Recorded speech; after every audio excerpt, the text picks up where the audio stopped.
So good morning, everyone, and thank you for joining us today. And we're here to talk about, I think, one of the most pervasive issues that affects people from one corner of the country to the other. It shows no limit in terms of party affiliation or region. It's about the huge overhang of student loan debt that, according to the Federal Reserve, constitutes about $1.3 trillion of burden that still, has real negative impact in terms of particularly younger Americans starting out in life who have to deal with this huge cost that, again, inhibits their ability to, seek certain types of occupations, start businesses, start families, buy houses, you name it. So 12 years ago, Congress made an effort to at least make some dent into this problem when we passed the College Cost Reduction Act in 2007. It was actually my first month in Congress as a member of the Education Committee when that measure passed. It did a number of things in terms of cutting the interest rates for Stafford student loans from 6% down to 3.4%, but it also established a program for people to be able to discharge their student loan debt if they qualified according to criteria that at the time seemed actually quite straightforward.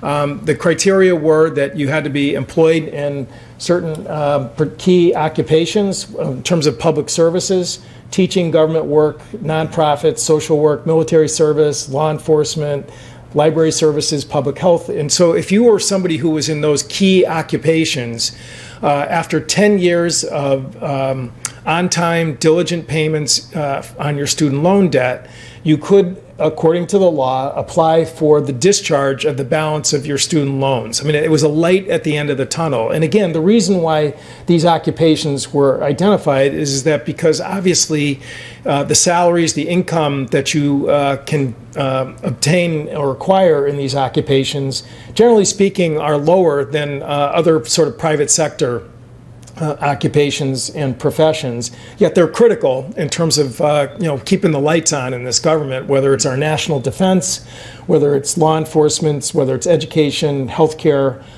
you name it. So again, it was simple concept for people who made a choice to go into public service. If they again kept up their end of the deal in terms of making their payments faithfully over a 10-year period, they would be able to go to the Department of Education to qualify for their loan balance being discharged. We've now had about 2 years of experience in terms of the Department of Education's implementation of this law. Basically, the news sort of event was that 10 days ago, the American Federation of Teachers sued Betsy DeVos and the U.S. Department of Education for their just complete butchering of this program in terms of processing applications for people to get their loans discharged. It was, again, a lawsuit that was brought in the U.S. District Court for the District of Columbia.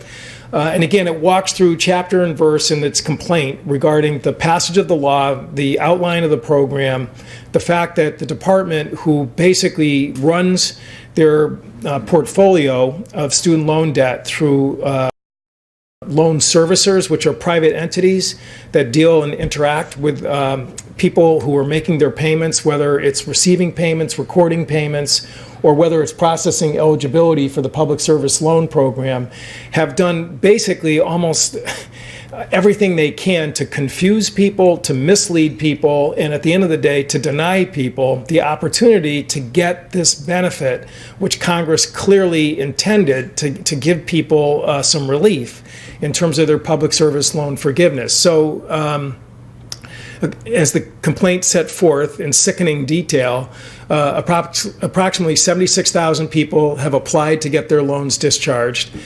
Through the original law, only about 700 people have been deemed eligible, and only 500 people roughly have actually had their loans actually discharged. That's less than 1% of the people who, again, applied for it. We know the universe of people who are eligible for this is much larger.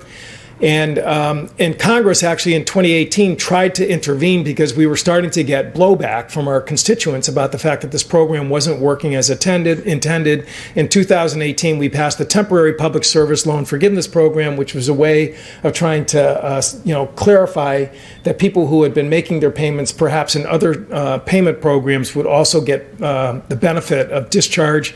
Again, the statistics are still ridiculously low. And as a result, the American Federation of Teachers, who's represented here this morning, took, I think, what was really necessary for their members, because again, educators are a big part of the population, and nurses, which is again the members of the AFT, to get them the benefit of this program, they have actually filed suit against the Department of Education.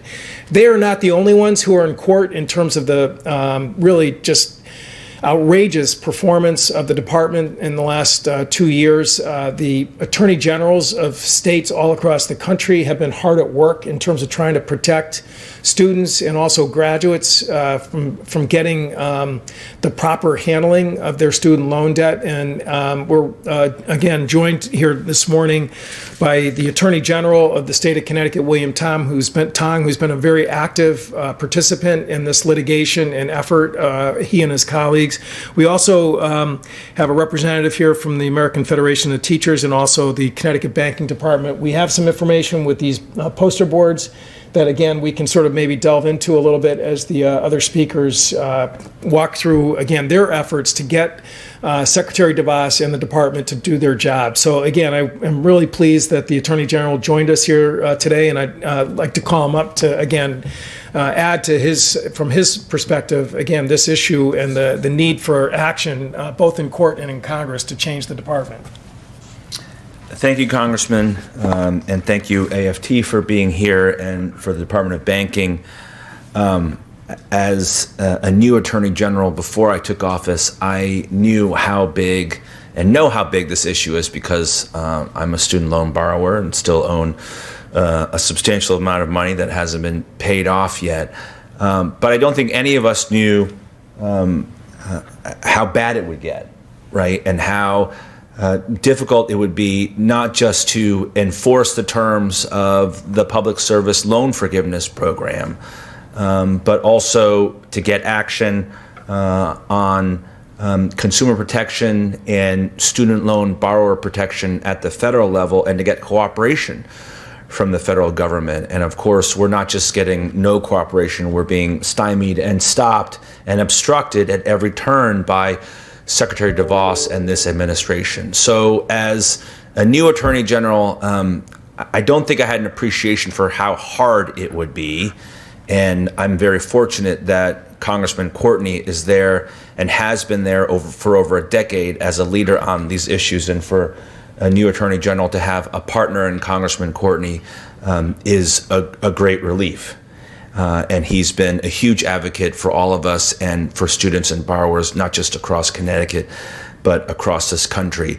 Student loan borrowers who in Connecticut owe more than $17 billion on an average of more than $30,000 per borrower. And, it's just unconscionable. Congress made a promise over a decade ago that it would help public service employees, people who make a commitment to their communities, teachers, first responders, people who serve in the military, people who serve in this building, social workers, police officers, firefighters, people on the front lines of keeping us safe. Congress made a promise that it would help forgive those loans after a 10-year period. And people relied on that promise. And it's a basic tenet. We learned this the first day in law school, that when people rely on those promises, they have a legal right, and the people making those promises have a legal obligation to make good on those promises. And now Congress is reneging on the contract it made with millions, more than 1 million are eligible, millions of American student loan borrowers, and thousands here in Connecticut. And that's why I want to thank the AFT for its leadership. on this lawsuit. Congressman Courtney is pushing it at the regulatory and legislative level in Congress.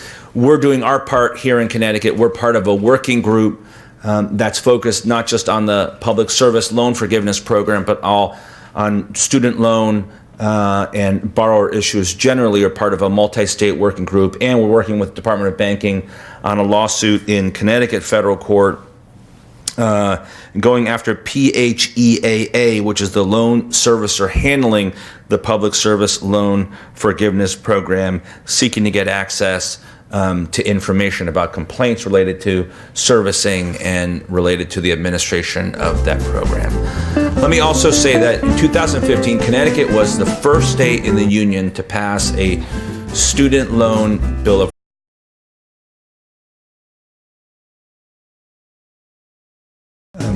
very specific and very aggressive requirements to protect student loan borrowers here in Connecticut that we all know are necessary.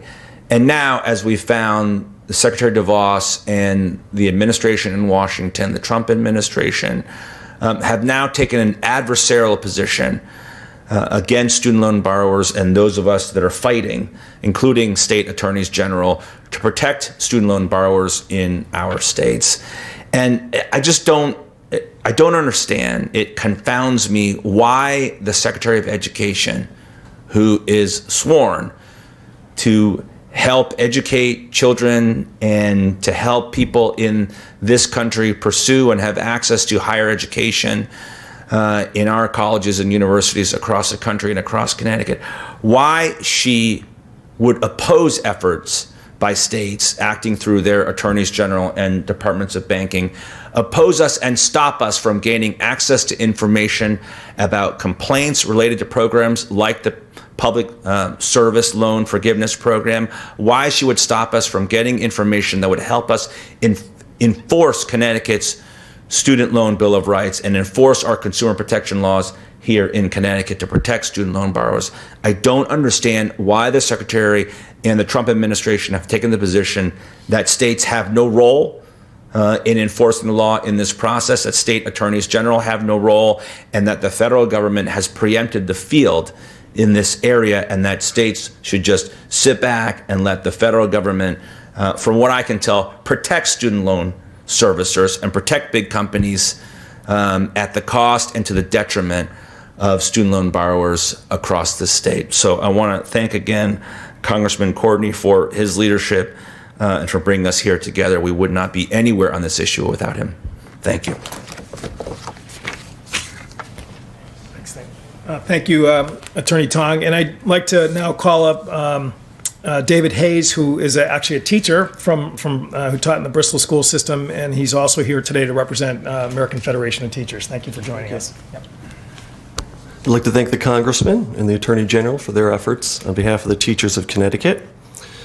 A year ago, my local had an event where we had teachers who qualified for this public service loan forgiveness program to come in and talk to us, and we did what we could to try to help them with the applications and to get them through. These are teachers who are in the middle of their career. They have families of their own. They have mortgages, bills to pay. They're award-winning teachers. And as was pointed out by the Congressman and the Attorney General, predatory lenders are looking for loopholes and technicalities to deny teachers and nurses and first responders access. You know, they're not keeping their promise is basically what it all comes down to. Nobody ever expected to get rich teaching, as we always say, but we do expect them to keep their promises, and they're not doing that, and hence the lawsuit, which was brought about 10 days ago.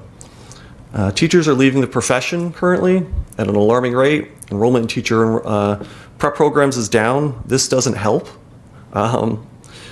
So, addressing this issue, getting teachers the relief and first responders the relief they need is necessary if we're going to, keep the promise and turn things around in terms of getting more people to go into the profession.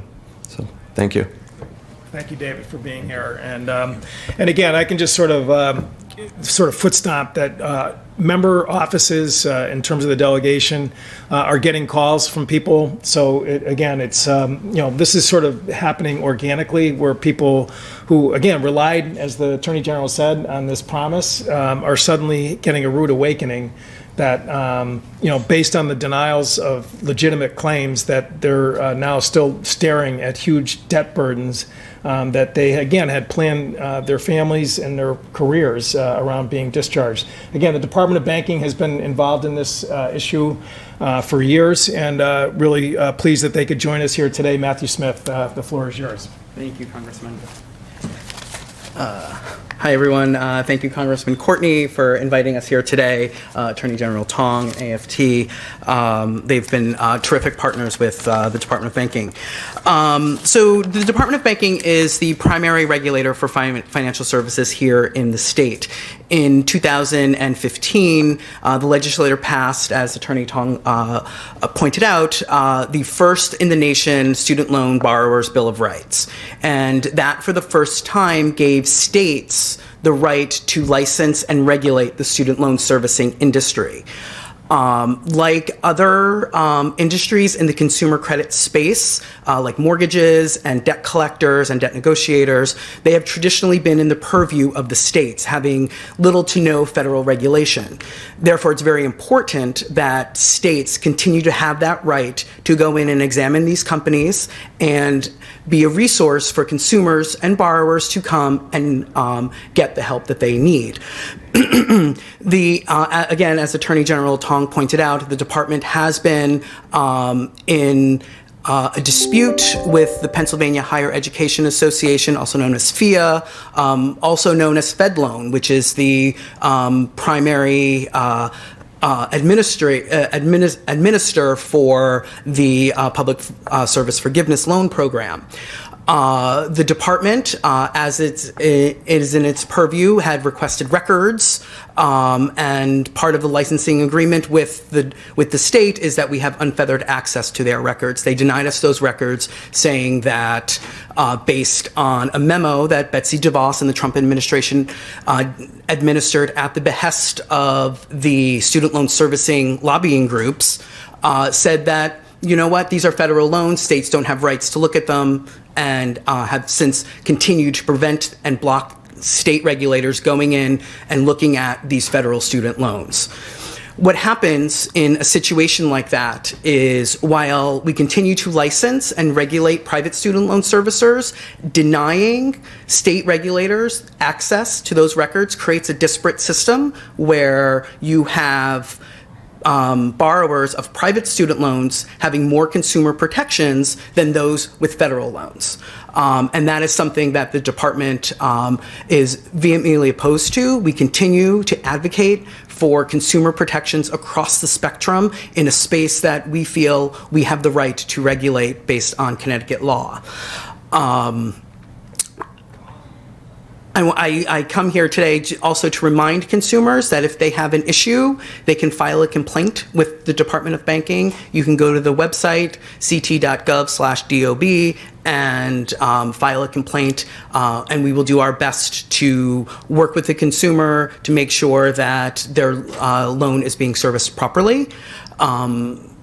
Interestingly, before the the Trump and the DeVos administration, the department would routinely work with federal student loan, with the Department of Education in a lot of information sharing. That has since stopped, and basically it is the result of the Trump administration cooperating with the student loan servicers and being more attentive to their requests than they are to consumers. And the Department of Banking, again, remains committed to being sure that all Connecticut consumers have the same protections that are allowed under law.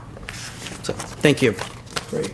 And I'm glad you ended on that note, Matt, because I think it's important to get the message out to people that when you have been denied a request for public service loan forgiveness, you should not take no for an answer. You should file a complaint with the Department of Banking. You should call your member of Congress, and that, frankly, I believe there's going to be action taken. Number one, the Trump administration has tried to zero out the public service loan forgiveness program in 3 consecutive budgets that they've submitted to Congress. Those attempts have been completely rejected. Speaker Pelosi is in the midst of trying to negotiate a budget caps deal, which hopefully will get passed this week, and that will, again, create the space to keep this program alive. I also have some other boards here today, which our office is going to be posting for not just folks in the 2nd Congressional District, but anybody who comes to our website, that, again, sort of walks through the sort of chutes and ladders game that the loan servicers, unfortunately, are creating with people. Bad information about from some loan servicers who are not qualified to implement a discharge. There is only one loan servicer, Fed Loans, the Philadelphia or Pennsylvania loan servicer is the only one that the department has given the ability to do this. So, for example, if someone has a different loan servicer like Navient or whatever, who will, in many instances, tell people that, nope, sorry, can't do this. The fact of the matter is that's somebody who could very well be still eligible, but just is not operating on bad information because of what this loan servicer told them. So again, these boards are going to be on our website. Again, the Department of Banking is on standby, as well as the Attorney General, to help people who are running into this problem. One of our constituents out in Coventry told a story about how his wife is a teacher, and it took about half dozen tries before they finally forced their way through and got discharge. And again, it was just because he was so stubborn and unwilling to take no for an answer that he was able to get it through. So again, the basic message is there are, again, a large number of people who are eligible for assistance that, again, just need better information, which the Department of Banking is willing to help. And certainly we need to fix this law. And in the fall, in the House Education Committee, we are going to be taking up a higher education reauthorization, which again is going to make many improvements to the public service loan forgiveness program in terms of the method of operation as well as the scope of eligible individuals, and hopefully for possibly shortening the term for people to get discharge assistance. But in the meantime, we've got to make sure that people get the help and the good information that they deserve. And I want to thank everyone for joining us here today. And again, particularly to AFT for really just sort of finally fleshing this out in federal district court and making sure that the word gets out. Again, a lot of national media outlets have picked up this story, NPR in particular. And again, I want to thank everyone here today for helping to amplify that message. And I know we're going to continue to do it in the months ahead. Thank you very much. And again, I don't know if anyone has any questions. We're happy to take it. But if not, thank you all for being here this